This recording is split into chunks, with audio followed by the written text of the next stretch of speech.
Good afternoon to all of you. आज का ये लेक्चर होने वाला है topic memorandum of association MOA।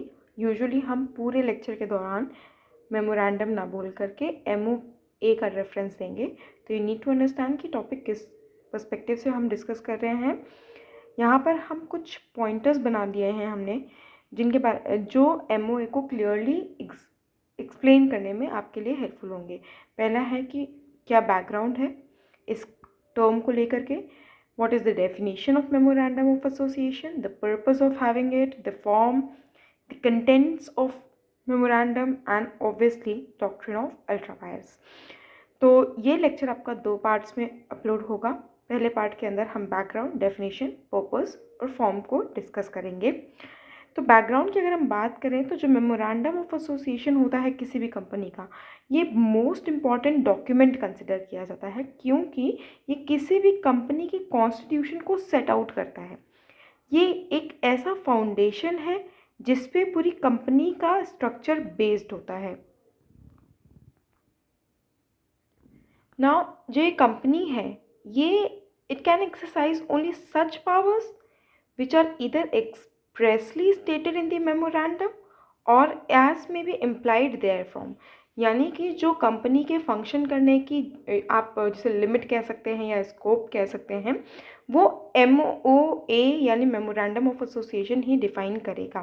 तो आप एक तरीके से ये भी कह सकते हैं, जो मैंने यहाँ पर नोट के तौर पर प्रेजेंट किया है, कि जो मेमोरेंडम ऑफ एसोसिएशन है ये actually in fact a charter of the company होता है।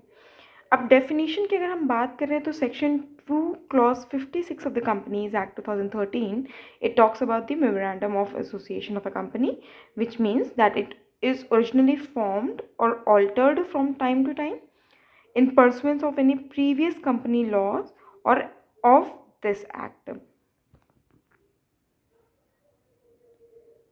अकॉर्डिंगली लॉर्ड केन्स ने एशबरीज कंपनी वर्सेस रिस्क के केस में, जो कि 1875 का केस है, इसमें ये कहा था कि जो मेमोरेंडम ऑफ एसोसिएशन होता है वो 2 चीज़ों को डिफाइन करता है। पहला तो it limits the powers of the company. The second is it basically defines the ambit and extent of vitality of powers given to the corporation. दूसरा, लॉर्ड मैकमिलन ने क्या कहा था अब आपके मेमोरेंडम ऑफ एसोसिएशन के बारे में, इसके बारे में हम देख लेते हैं।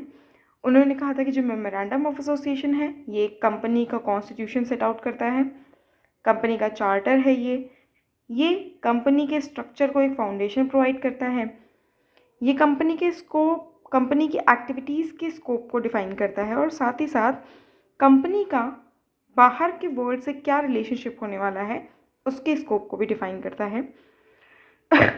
It is available in any company to aware the members of permitted range of enterprise।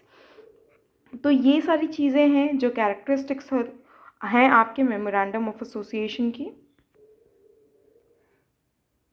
अब अगर हम पर्पस की बात करें तो आप बहुत क्लियरली हमने इतना देख लिया है कि मेमोरेंडम ऑफ एसोसिएशन क्या होता है, कई सारी अथॉरिटीज़ की गिवन डेफिनेशंस हमने देख ली।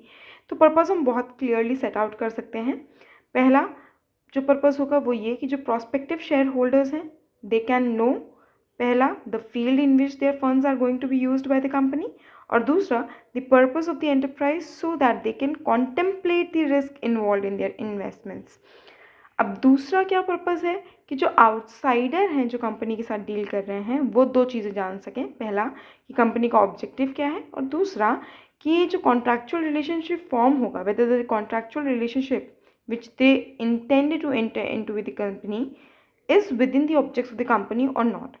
तो ये 2 चीज़ें जानने के लिए ही a memorandum of association is considered to be very crucial। अब यहाँ पर एक नोट मैंने प्रेजेंट किया है जो ये स्टेट करता है कि जो एक कंपनी है वो एक्सरसाइज कर सकती है सिर्फ उन्हीं पावर्स को जो कि या तो एक्सप्रेसली मेंशन की गई हो मेमोरेंडम के अंदर, और या तो फिर इम्प्लाइड तरीके से हम उससे एक्सट्रैक्ट कर पा रहे हों, including the matters incidental to the powers of the company so conferred. And it also determines the extent of the powers of the company, जैसा हमने पहले देखा। नोट क्या है, a company must act within and not go outside the scope of its memorandum। and any transaction which is not within the ambit of the powers of a company shall be ultra vires and void, and it cannot be validated on any ground. So these are the purposes of the memorandum of association. ये रही definition, ये है आपका purpose. अब अगर हम memorandum के form की बात करें तो जो सेक्शन 4 है कंपनीज एक्ट का 2013 का, उसमें 4 डिफरेंट फॉर्म प्रोवाइड किए गए हैं. नोट क्या है? Specific forms of memorandum for different kinds of companies attach किए गए हैं. टेबल्स बना दी गई हैं ABCDE स्केड्यूल 1 के अंदर, जिसमें ए कंपनी जो है वो है company limited by shares, B company जो है वो company limited by guarantee and not having any share capital, C is company limited by guarantee and having a share capital. D is a company which is unlimited and it has no share capital, and E1 is unlimited company plus share capital. तो ये तो रहा आपका definition, background, meaning, purposes and the forms. अब upcoming lecture के अंदर हम contents और डॉक्ट्रिन ऑफ अल्टर वायर्स को डिस्कस करेंगे. Thank you so much.